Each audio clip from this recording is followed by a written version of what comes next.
There's a game. Ferruccioli. Anyway, let's... Ferrucciolari. Yeah, Ciolari. Ciolari. Ferrucciolari. From Italy. Plays a Sicilian, so let's do the normal move here.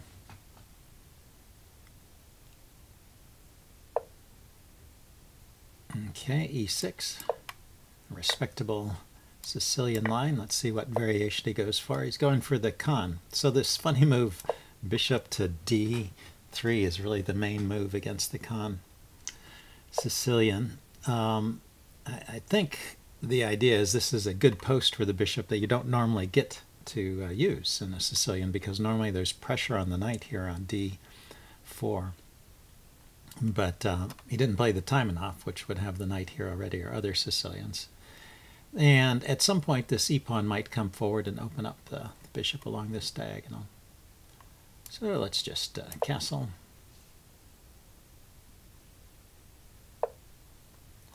We can defend the bishop. I mean, defend the knight and bring this bishop out. Maybe that was played a little too quickly. What if he plays... no, he can't play knight to g4 here to harass my knight.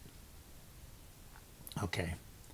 And yeah, so he's not putting any pressure on this. I wonder if this looks like an opportunity to play a Maroczy bind setup. Just clamp down on the d5 square.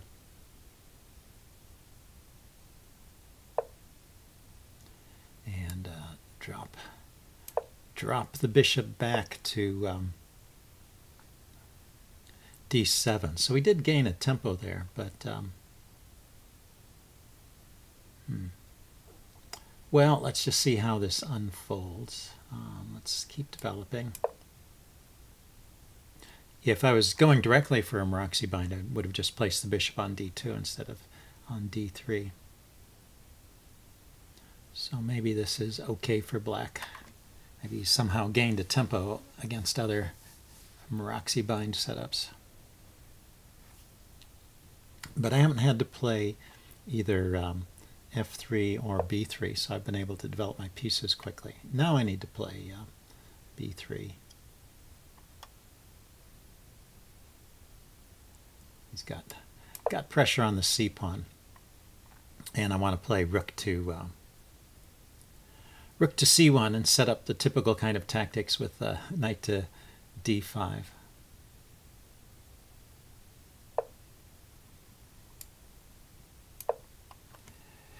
Although I don't see if they're working here. Normally, see, the idea is knight d5, he takes, you take back, and you have a tempo on the queen.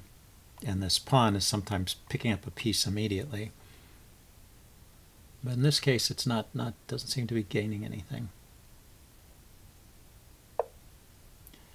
Yeah, so he's hitting the knight, he's looking at this pawn, but they're both defended at the moment. So I could consider moving my king to the side and playing f4 to kick this knight. Knight does not have any good squares. Maybe f4 immediately. f4 right now. His knight can't come here, can it? Because a bishop takes, knight takes, queen takes. Can't come here or here, so it has to go back.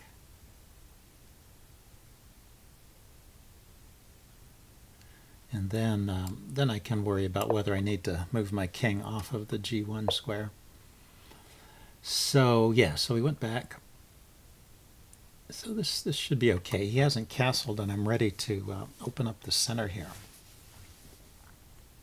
What can I do? If I push f5 immediately, he could take the knight first and then take the pawn. And when I take back, he's got bishop and queen coordinating on f5 there, so he actually has enough force to defend it. If I push on with e5, the knight either has to move or he has to take. If he takes, I take. He takes. Yeah, he just wins a pawn. So how can I make one of those pushes more effective? Let's maybe reposition my queen. Bring it out over onto the king side.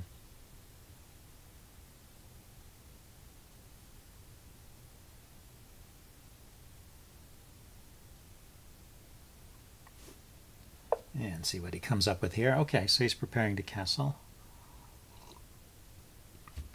I guess. So knight to, or queen to g3 looks at this pawn, and it also reinforces the e5 square, although he still has that under control. But I could take the knight and push e5 maybe.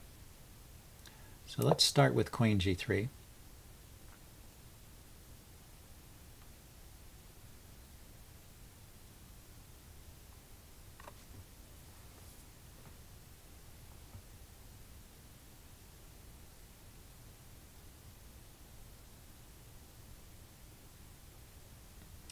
When I take the knight, it brings the bishop to c6, and he's got the bishop and a knight coordinating on the e4 square. But if I pushed on to, or if I plan to push on to e5 immediately, maybe that's not a big deal.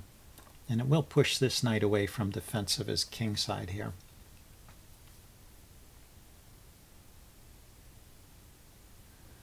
Just have to be careful about weakening my own king position. This diagonal is open to my king, guarded by the bishop at the moment. This pawn is under fire and the knight is under fire, but they're all defended at the moment. This knight is under fire but defended. Don't see any great tactic for black. So he goes and grabs first.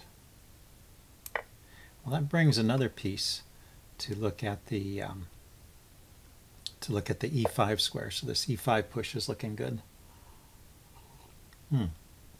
Okay, so he's not going to castle. He's moved both his rooks. He's going to keep his king in the center. So do I still want to push on with e5?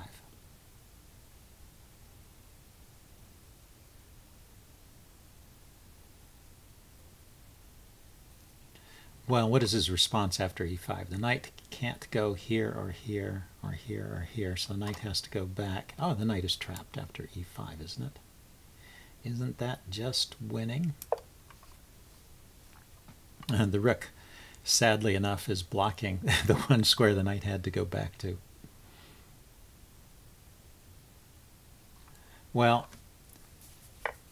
sometimes, you know, black in the Sicilian gets in trouble with these kingside attacks, and so the player with the black pieces tries to avoid castling, but it almost always ends in some kind of disaster. At least that's my experience playing the Sicilian. If you delay your castling too long, you get in trouble. It's not always as simple as this, but just white has ideas in the center as well as on the king side. So leaving your king in the center is usually not a solution to black's problems in the Sicilian. Usually needs to castle.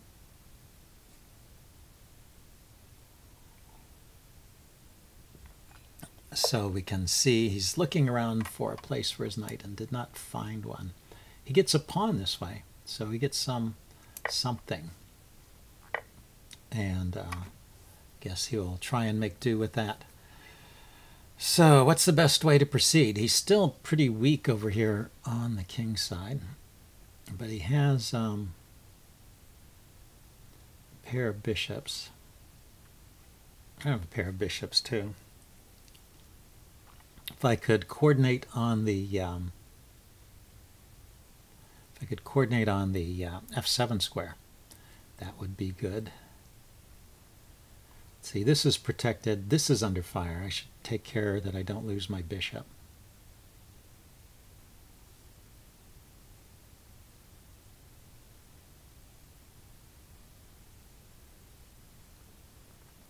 I don't have any great squares for the bishop. I wonder if I should just... I have this square. I was talking about, you know, focusing on the f7 square. Why don't I just start with this?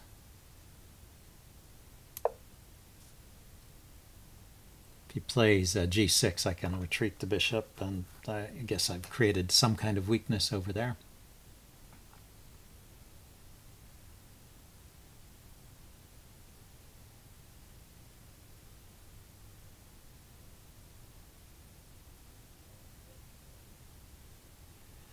Maybe if he plays g6, I could even just go queen to f3 directly. He takes the bishop, I take here with check and pick up the rook. Well, he can't play that. Okay, he resigned. Anyway, I think he was in big trouble in any case, but we will check that out with the chess engine. I'll see you guys later. Bye.